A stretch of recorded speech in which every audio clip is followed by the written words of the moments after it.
أشهد أن لا إله إلا الله وحده لا شريك له وأشهد أن محمدا عبده ورسوله أما بعد فأعوذ بالله من الشيطان الرجيم بسم الله الرحمن الرحيم الحمد لله رب العالمين الرحمن الرحيم مالك يوم الدين إياك نعبد وإياك نستعين اهدنا الصراط المستقيم صراط الذين أنعمت عليهم غير المغضوب عليهم ولا الضالين. كان الحديث في الخطبة الماضية جاريا عن وصول النبي صلى الله عليه وسلم قرب مكة بهدوء ونزوله هناك، فأمر النبي صلى الله عليه وسلم بإشعال 10,000 نار، ولما رآها أبو سفيان وأصحابه فزعوا بشدة. وقد سبق بيان هذا الحادث، وسأذكر الآن بعض التفاصيل الأخرى. يقول سيدنا المصلح الموعود رضي الله عنه في موضع: لما كان العباس وأبو سفيان صديقين قديمين، فقد أصر العباس على أن يحمل أبا سفيان على دابته ليذهبا إلى الرسول صلى الله عليه وسلم، وأمسك بيدي أبي سفيان وأركبه على الدابة، ثم ركل البعير فوصلا إلى مجلس النبي صلى الله عليه وسلم.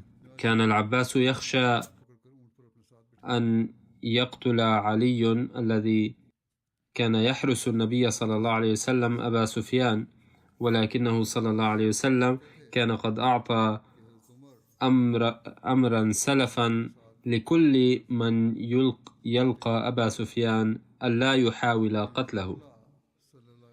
أثرت هذه الأحداث في نفس أبي سفيان بعمق شديد، إذ قد رأى أنه وأصحابه كانوا قد أكرهوا رسول الله صلى الله عليه وسلم على الخروج من مكة مع رفيق واحد معه، ولم تمض سوى 7 سنوات وها هو الآن يفتح مكة بجدارة ودون ظلم واعتداء مع 10,000 من أتباعه المخلصين، ولا يجد أهل مكة قدرة لمقاومته. وهكذا عندما وصل أبو سفيان إلى مجلس رسول الله صلى الله عليه وسلم، كان قد أصابه الذهول والحيرة بسبب تلك الأفكار وبسبب الرهبة والخوف.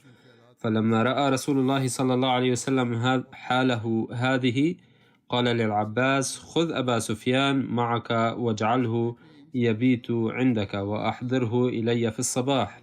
فبات أبو سفيان تلك الليلة مع العباس، ولما أحضره إلى رسول الله صلى الله عليه وسلم في الصباح كان وقت صلاة الفجر، وما كان أهل مكة يعرفون شيئا عن النهوض للصلاة في الصباح.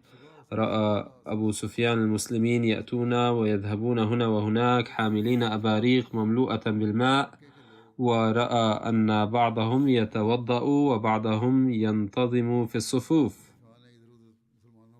فظن أبو سفيان أنه ربما قد دبر له نوع جديد من العذاب، فسأل العباس مذعورا: ماذا يفعل هؤلاء الناس في الصباح الباكر؟ قال العباس: لا حاجة بك للخوف، إن هؤلاء الناس يستعدون للصلاة. بعد ذلك رأى أبو سفيان آلافا مؤلفة من المسلمين يقفون خلف رسول الله صلى الله عليه وسلم، فإذا ركع ركعوا جميعا، وإذا سجد سجدوا جميعا. وبما أن العباس لم يشارك في الصلاة لكونه في مهمة الحراسة، سأله أبو سفيان: ماذا يفعلون الآن؟ أرى أن كل ما يفعله محمد صلى الله عليه وسلم يفعله هؤلاء الناس. قال العباس: في أي أفكار أنت خائض؟ إنهم يصلون الصلاة، ولو أمرهم محمد صلى الله عليه وسلم أن يتركوا الطعام والشراب لتركوا. قال أبو سفيان: لقد رأيت بلاط كسرى وبلاط قيصر أيضا، ولكن لم أرى أقوامهم مخلصين لهم بقدر إخلاص جماعة محمد صلى الله عليه وسلم له. ثم قال العباس: لا يمكن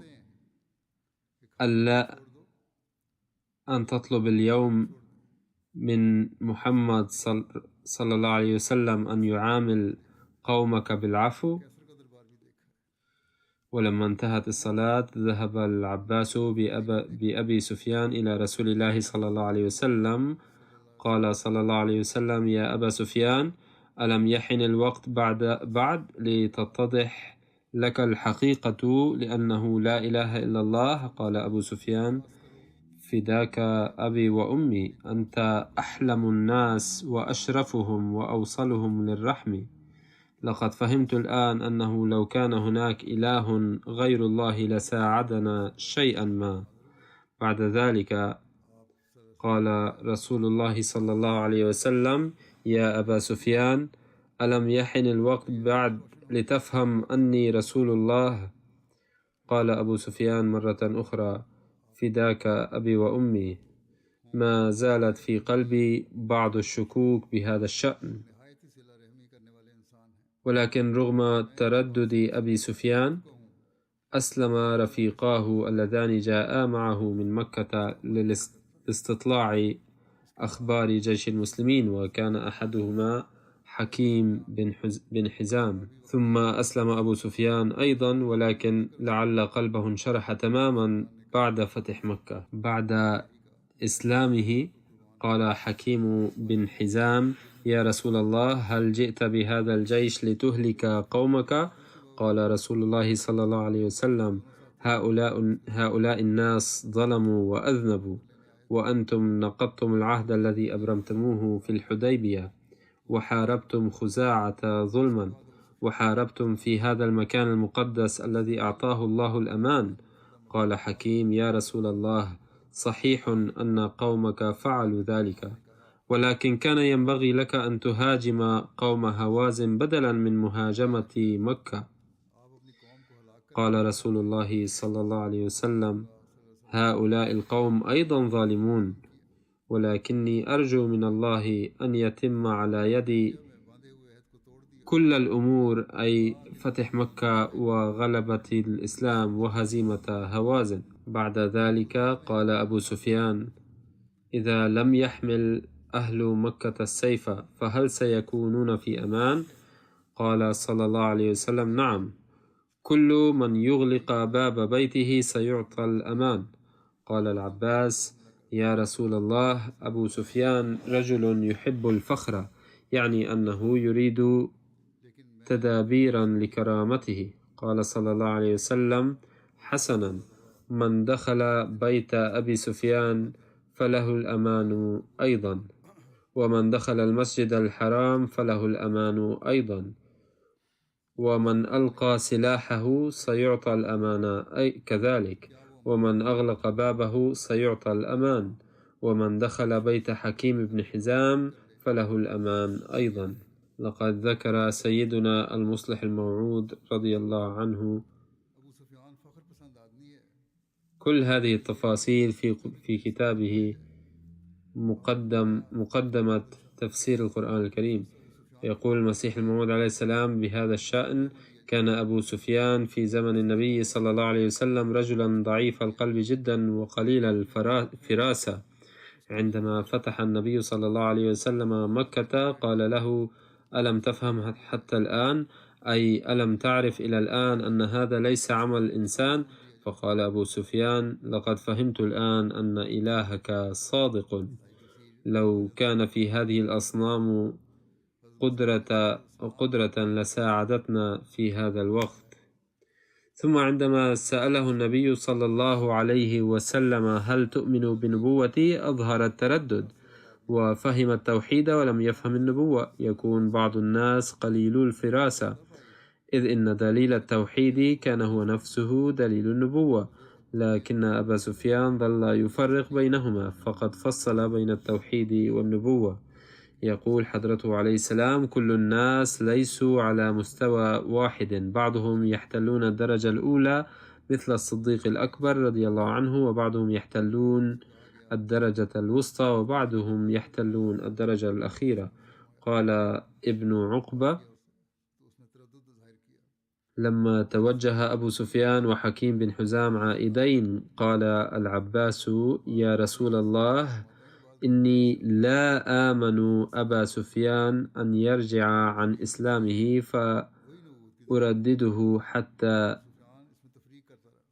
يفقهه ويرى جنود الله تعالى معك. وروى ابن أبي شيبة أن أبا سفيان لما ولى قال أبو بكر: يا رسول الله، لو أمرت بأبي سفيان فحبس على الطريق. وقال ابن إسحاق إن أبا سفيان لما ذهب لينصرف قال رسول الله صلى الله عليه وسلم للعباس: احبسه بمضيق الوادي. فأدركه العباس فحبسه، فقال أبو سفيان: أغدرا يا بني هاشم؟ قال العباس: إن أهل النبوة لا يغدرون. وفي رواية أنه قال: إننا لا نغدر أبدا، يجب أن تنتظر إلى الصباح لترى جنود الله وما أعد الله للمشركين. فحبسه العباس في الوادي إلى أن أصبح الصباح. فجعلت القبائل تمر مع النبي صلى الله عليه وسلم، تمر كتيبة على أبي سفيان. فمرت كتيبة، قال: يا عباس، من هذه؟ قال: هذه غفار. قال: ما لي ولغفار؟ ثم مرت جهينة، قال: مثل ذلك. ثم مرت سعد بن هذيم فقال: مثل ذلك.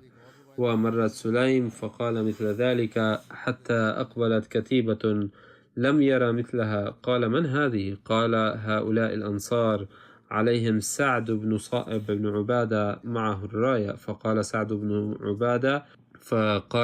بن عبادة: يا أبا سفيان، اليوم يوم الملحمة، اليوم تستحل الكعبة. فقال أبو سفيان: يا عباس، حبذا يوم الذمار. ثم جاءت كتيبة وهي أقل الكتائب، فيهم رسول الله صلى الله عليه وسلم وأصحابه وراية النبي صلى الله عليه وسلم مع الزبير بن العوام. وفي رواية أخرى: فلما مر رسول الله صلى الله عليه وسلم بأبي سفيان قال.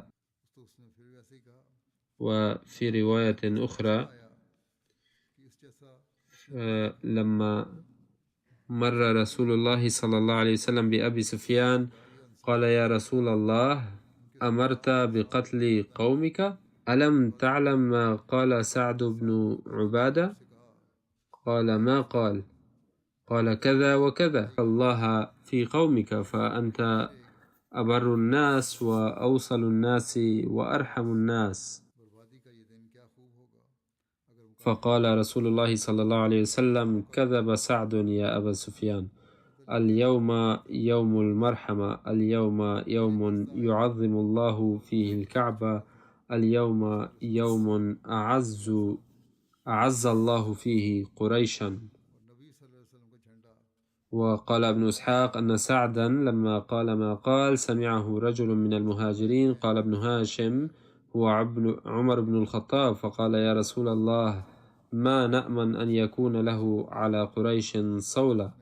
وفي رواية أن عبد الرحمن بن عوف وعثمان بن عفان رضي الله عنهما قالا ذلك لرسول الله صلى الله عليه وسلم، فأرسل رسول الله صلى الله عليه وسلم إلى سعد فنزع اللواء من يده وجعله إلى ابنه قيس.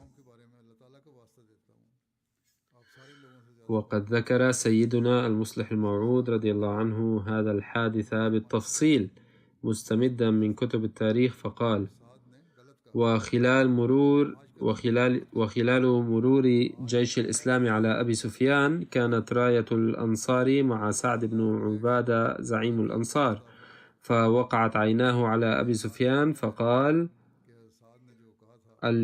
اليوم أحل الله لنا دخول مكة بقوة السيف، اليوم أذل الله قريشا. ولدى مرور الرسول صلى الله عليه وسلم بقرب أبي سفيان رفع أبو سفيان صوته مخاطبا الرسول صلى الله عليه وسلم وقال: يا رسول الله، هل أذنت بقتل قومك؟ إذ سمعت قبل قليل سيد الأنصار سعدا وأصحابه يتكلمون عن ذلك. لقد قال بصوت العال: اليوم يوم الملحمة، اليوم تستحل حرمة مكة ولن تحول دون قتالنا اليوم، وسوف نهين قريشا. يا رسول الله، أنت أبر الناس وأرحمهم وأوصلهم، ألا تتغاضى اليوم عما صدر من قومك من اعتداء وظلم؟ بسماع شكاية أبي سفيان والتماسه هذا، فإن المهاجرين الذين كانوا يتعرضون للضرب والهوان في شوارع مكة والذين أخرجوا من ديارهم وأموالهم لم يتمالكوا أنفسهم، وخالجت قلوبهم مشاعر الرحمة بأهل مكة، فقالوا: يا رسول الله صلى الله عليه وسلم، لا ندري كيف ستعامل الأنصار قريشا اليوم بسبب ما سمعوه من قصص الظلم والتعذيب الذي صبوه علينا.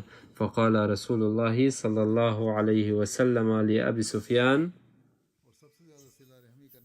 لقد أخطأ سعد، بل اليوم يوم المرحمة، اليوم يوم يعز الله فيه قريشا والكعبة. ثم أرسل رسول الله صلى الله عليه وسلم إلى سعد يأمره أن يسلم رايته لابنه قيس، فهو الذي يكون قائد الأنصار مكانه.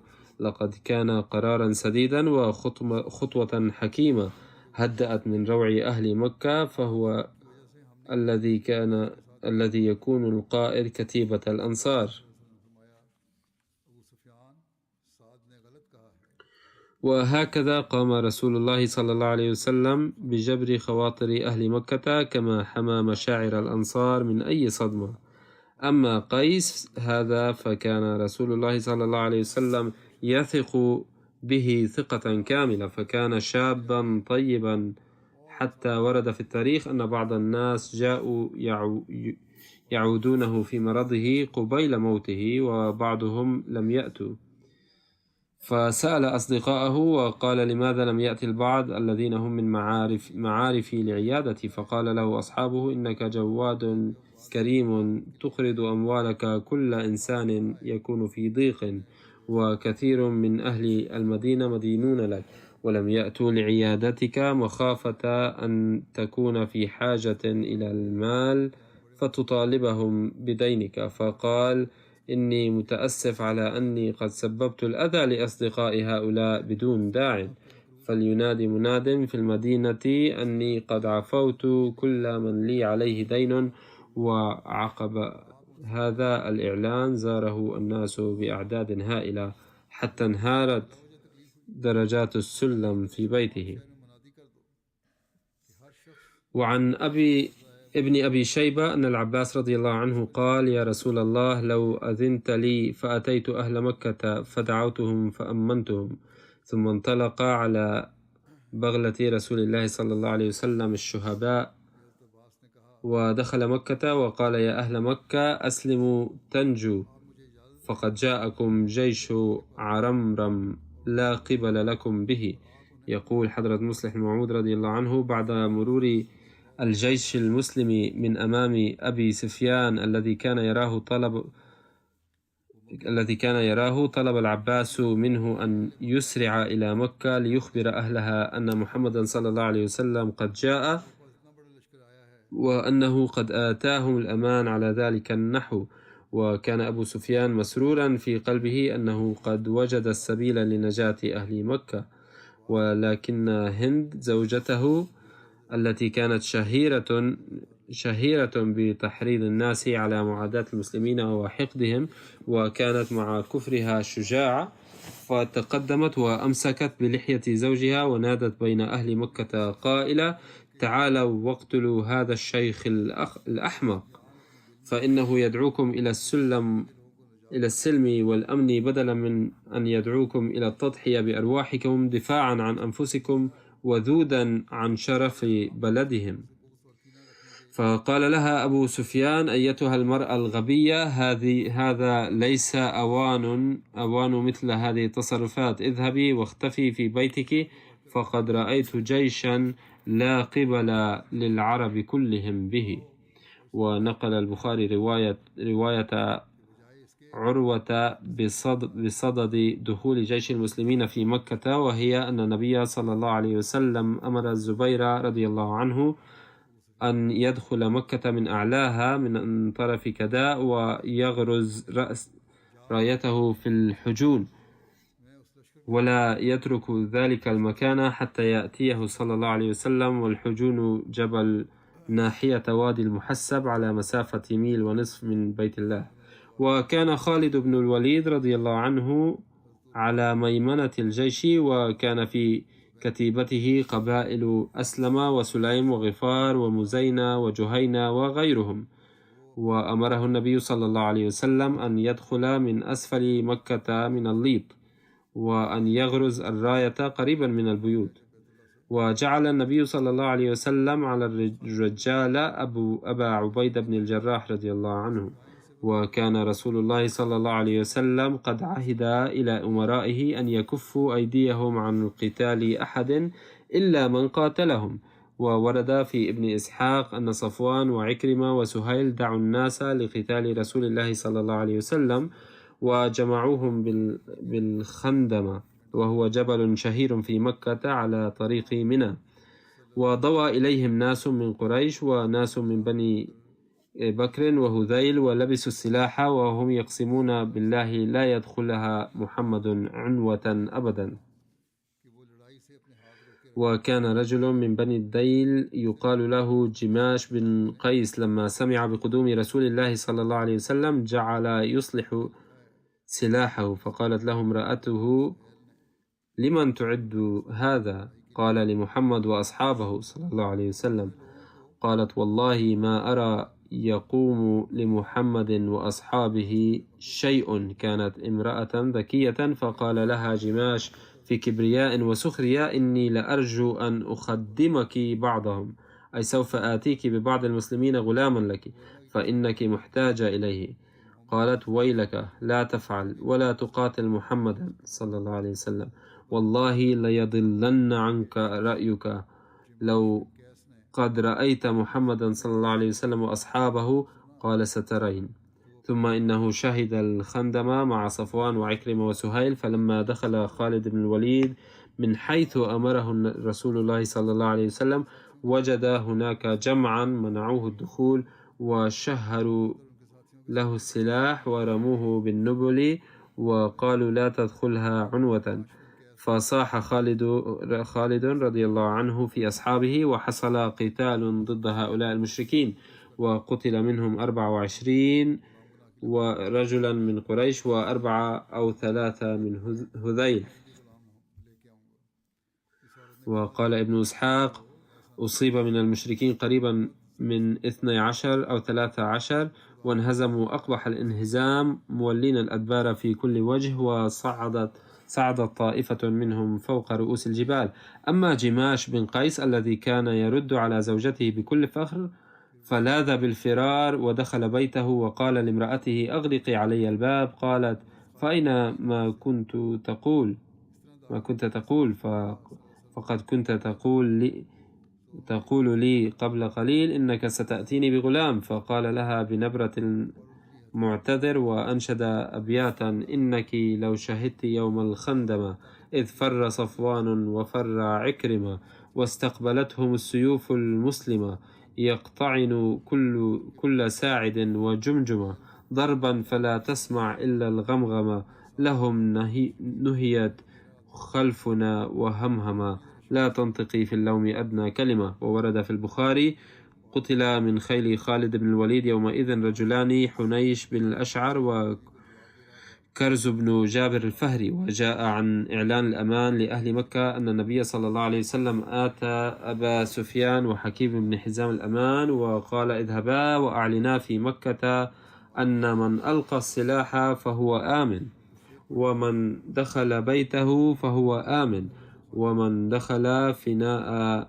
الكعبة فهو آمن، ومن دخل بيت أبا سفيان فهو آمن، ومن دخل بيت حكيم بن حزام فهو آمن. حينما كان أهل مكة ينالون الأمان لم ينس رسول الله صلى الله عليه وسلم أصحابه العشاق الذين كانوا يفدونه أرواحهم. لا شك أنه صلى الله عليه وسلم تذكر عندها التعذيب والأذى الذي كان يصب عليهم في شوارع مكة. كان في هذا الجيش الفاتح بلال رضي الله عنه الذي كان أهل مكة يقيدونه ويجرونه بالجبال في سككها على الحجارة، وكانت مشاهد ذلك التعذيب والاضطهاد قد تجددت اليوم في قلبه وذهنه. فارتأى النبي صلى الله عليه وسلم لزاما عليه أن ينتقم لبلال أيضا، وما أروعه من انتقام أخذه له. يقول حضرة المصلح الموعود رضي الله عنه بهذا الصدد: ثم إن النبي صلى الله عليه وسلم قال: نصنع الآن راية لأبي رويحة، وهو الذي كان قد آخى بينه وبين بلال العبد الحبشي. وقال صلى الله عليه وسلم: فمن جاء تحت رايته فهو أيضا آمن. ثم قال النبي صلى الله عليه وسلم لبلال أن يعلن بين القوم: من جاء تحت راية أبي رويحة فهو آمن. ما أروع وألطف الحكمة الكامنة في هذا الأمر النبوي. كان أهل مكة يقيدون بلالا بالجبال ويجرونه في أزقة مكة. لم تكن أزقتها وميادينها مكانا آمنا لبلال، بل كانت مكان تعذيب وإذلال وسخرية منه. ففكر النبي صلى الله عليه وسلم أن قلب بلال لا بد أن يكون اليوم ميالا إلى الانتقام، وأنه لا بد لي من الانتقام لصاحبي الوفي هذا، ولكن لا بد أيضا أن يكون انتقاما يليق بعظمة الإسلام. فما انتقم النبي صلى الله عليه وسلم لبلال بضرب أعناق أعدائه بالسيف، بل آتى أخاه راية وأمره بالوقوف هناك، وأمر بلالا أن يعلن بين الناس أن من أتى تحت راية أخي فهو آمن. فما أروعه من انتقام وما أجمله. عندما كان بلال يعلن بين القوم أن تعالوا تحت راية أخي إن أردتم الأمان، فلا شك أن قلبه كان يتطهر باستمرار من مشاعر الانتقام، وكان قد أدرك أنه من المستحيل أن يكون هناك انتقام هو أعظم وأجمل من هذا الذي اختاره لمحمد صلى الله عليه وسلم. وقد بين حضرة المصلح الموعود هذا الأمر في موضع آخر كالآتي: إن أروع ما في هذه الواقعة هو راية بلال.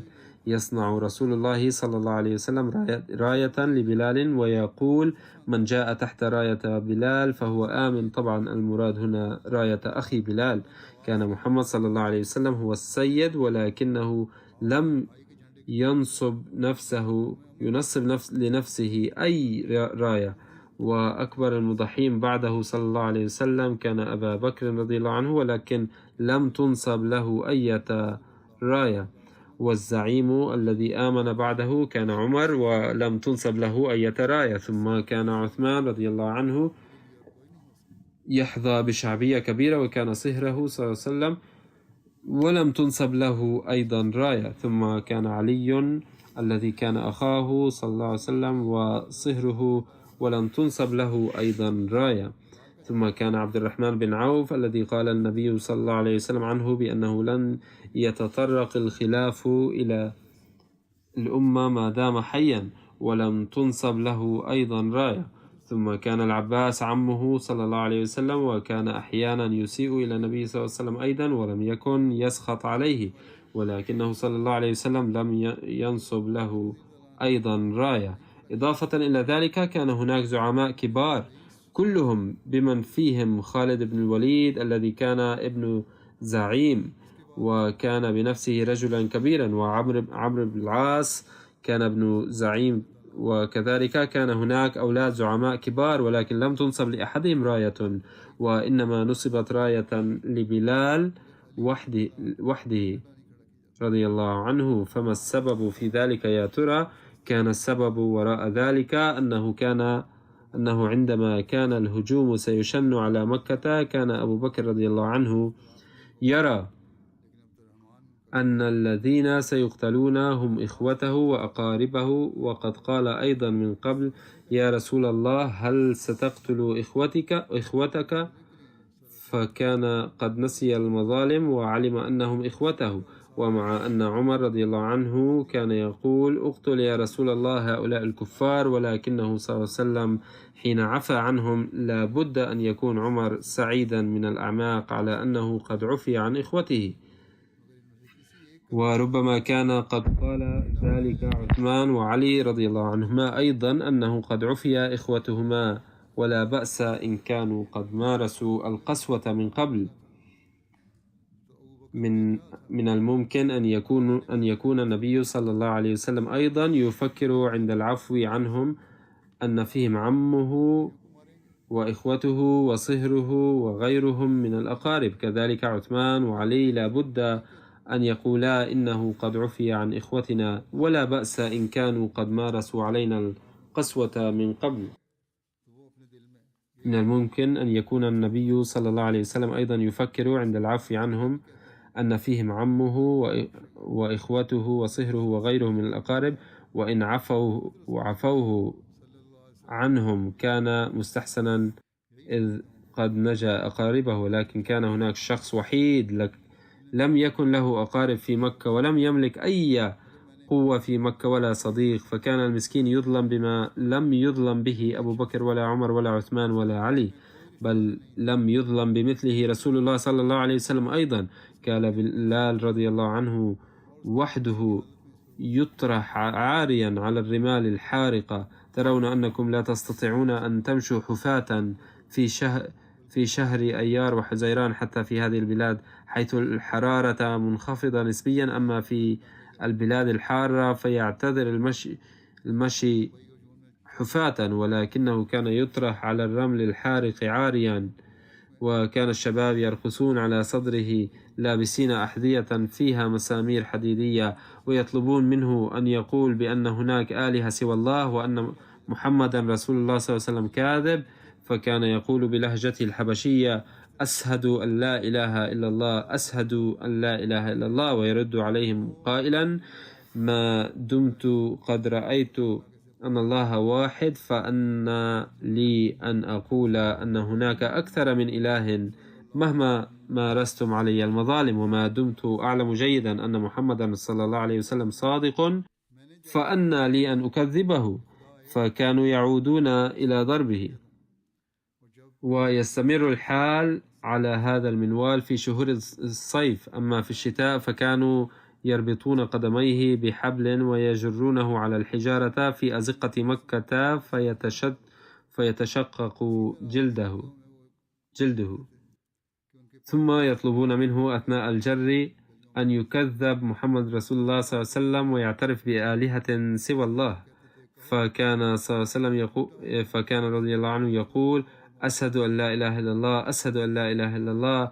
أما الآن فحين جاء جيش المسلمين لدخول مكة وكان قوامه 10,000، فلا بد أن يكون قد خطر ببال بلال رضي الله عنه أنه سينتقم اليوم نيابة عنه لتلك الأحذية، وأنه سيتلقى الأجر على المظالم التي صبت عليه. وحين قال رسول الله صلى الله عليه وسلم: من دخل دار أبي سفيان فهو آمن، ومن دخل بيت الله فهو آمن، ومن ألقى السلاح فهو آمن، ومن دخل بيته وأغلق أبوابه فهو آمن، فلا بد أن يكون قد خطر ببلال أنه صلى الله عليه وسلم قد عفى عن إخوته وأقاربه وقد أحسن الصنع، ولكن لم ينتقم لي.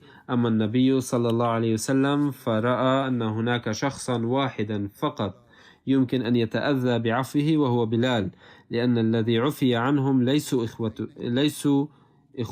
إخوته، مع أن الإيذاء الذي تكبده هو لم يواجهه غيره. فقال رسول الله صلى الله عليه وسلم بأني سأنتقم له، وسأنتقم بأسلوب يبقي شأن نبوتي قائما، ويفرح بذلك بلال أيضا. فقال صلى الله عليه وسلم: انصبوا راية لبلال، وقولوا لزعماء مكة الذين كانوا يرقصون على صدره لابسين أحذيتهم، وكانوا يجرونه بربط قدميه بالحبال ويطرحونه على الرمال الحارقة: إذا كنتم تريدون أن تنقذوا حياتكم وحياة أولادكم فأووا إلى راية بلال.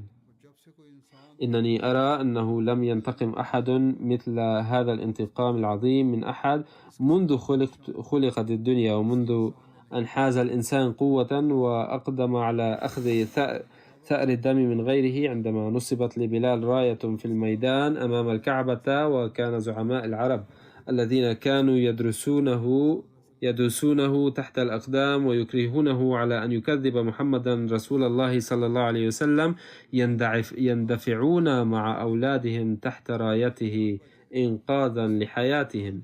يمكنكم أن تتصوروا كم يكون قلب بلال رضي الله عنه وروحه تفادي رسول الله صلى الله عليه وسلم. لا بد أن بلالا كان يقول عندئذ في نفسه: لا أدري هل كنت سأنتقم من هؤلاء الكفار أم لا، وهل كنت سأستطيع الانتقام منهم أم لا، ولكن قد انتقم نيابة عني، بحيث جعل كل شخص كانت أحذيته تطأ صدري يخضع أمامي. كان هذا الانتقام أفضل وأعلى شأنا من انتقام يوسف من إخوته عليه السلام، لأنه عفى عن إخوته من أجل أبيه، ولكن النبي صلى الله عليه وسلم عفى عن أعمامه وإخوته جبرا لخاطر خادمه الذي كان يضرب بالنعال. فأين انتقام يوسف من هذا الانتقام؟ رجل ضعيف قد مضت طفولته وشبابه بصفته عبيدا لسادة قريش، قد واساه النبي صلى الله عليه وسلم وأكرمه إكراما لا مثيل له في تاريخ العالم، سيبقى ذلك تذكارا للأبد. فهذه هي أسوة سيدنا ومطاعنا في الانتقام. اللهم صل على محمد وعلى آل محمد وبارك وسلم إنك حميد مجيد. لقد قال ابن هشام: كان شعار المهاجرين يوم فتح مكة يا بني عبد الرحمن، وشعار الخزرج يا بني عبد الله، وشعار الأوس يا بني عبيد الله.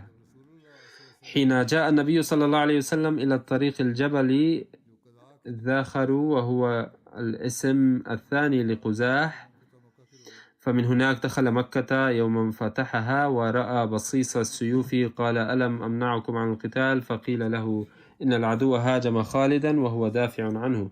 فقال صلى الله عليه وسلم: إن حكم الله خير، أي أن الله تعالى يريد أن يثبت لأهل مكة أنهم لا يستطيعون منع المسلمين من دخول مكة بالقوة، فهو حكم الله ولا مانع له. فهذا تفصيل بدائي لدخول مكة، وسأتابعه مستقبلا أيضا إن شاء الله تعالى. الآن أريد أن أذكر مرحومة وسأصلي عليها جنازة الغائب بعد الصلاة، اسمها أمينة شهناز، زوجة السيد إنعام الله من لاهور، فقد توفيت في الآونة الأخيرة عن عمر يناهز 57 عاما. إنا لله وإنا إليه راجعون. دخلت الأحمدية عائلتها عن طريق والدها الكريم السيد محمد دين، الذي ذهب إلى قاديان عام 1934 يوم كان سنة 15 سنة ليبايع على يد سيدنا الخليفة الثاني رضي الله عنه. كانت المرحومة بفضل الله تعالى منخرطة في نظام الوصية، تركت خلفها زوجها وابنا واحدا و4 بنات. ابنها وجيه الله المحترم يختم الجماعة في السنغال بصفته داعية إسلاميا أحمديا، ولكونه في ميدان العمل لم يستطع حضور جنازة والدته ومراسم دفنها. يقول ابنها الداعية وجيه الله المحترم: كانت والدتي امرأة صالحة جدا، فكانت محافظة على الصلاة والصوم وتقرأ القرآن بانتظام.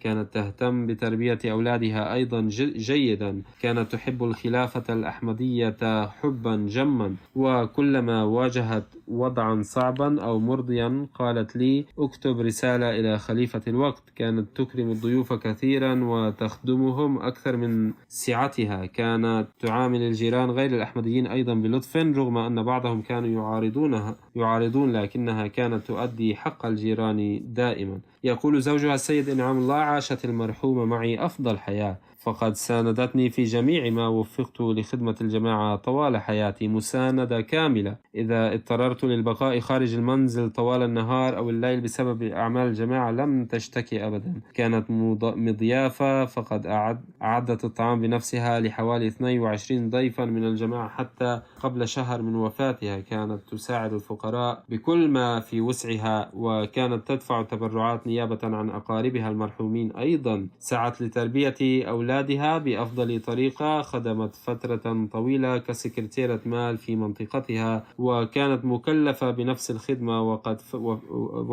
وفاتها. يقول أخوها الأكبر: كانت أختي محبة وعطوفة على الجميع. كانت تداوم على الصلوات الخمس منذ الطفولة، وتؤدي صلاة التهجد أيضا، وتحب الخلافة حبا جما، وكانت تتلو القرآن الكريم بانتظام. كانت تحث أولادها وأولاد الآخرين في العائلة الذين يأتون إلى منزلها على المحافظة على الصلاة وتلاوة القرآن. كانت لها علاقة طيبة حتى مع الذين ليسوا من الجماعة. تقول إحدى الجارات غير الأحمديات: كانت لي معها علاقة 20 عاما، وكانت تعاملني كالأخت وتعامل أولادي كالأم، وهم أيضا كانوا ينادونها الأم الحنون. كانت تقدم دائما أفضل مشورة في كل أمر. في غير الأحمديين أيضا شرفاء يحافظون على العلاقة ويقدرونها أيضا. تقول رئيسة لجنة إماء الله في رجنا تاون: لقد فقد فرعنا للجنة إماء الله برحيل المتوفاة عضوة مخلصة جدا ووفية لنظام الجماعة. كانت تنجز أعمال سكرتيرة المال في اللجنة بإخلاص شديد منذ حوالي 20 عاما. كانت تشارك بنشاط في مشاريع الجماعة. لم تكن تعيد أحدا خالي اليدين مهما كانت الظروف. كانت تصوم كل يوم خميس في الصيف، وهذا ما كتبت بناتها أيضا. عندما كان يقام أي برنامج في منزلها كانت تقبله بصدر رحب وتكرم الضيوف. غفر الله لها ورحمها. ابنها الوحيد داعية، ولم يستطع حضور الجنازة لكونه في ميدان العمل كما ذكرت من قبل. ألهمه الله أيضا الصبر والسلوان، وجعل جميع أولادها ورثة.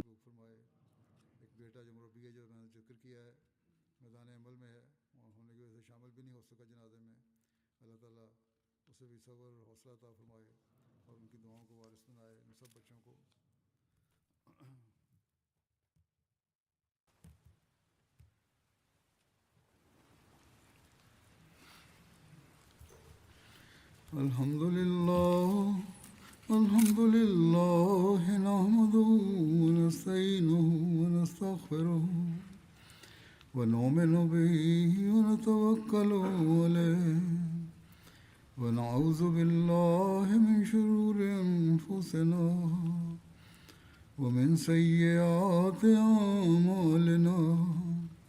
من يهده الله فلا مضل له ومن يضلله فلا هادي له.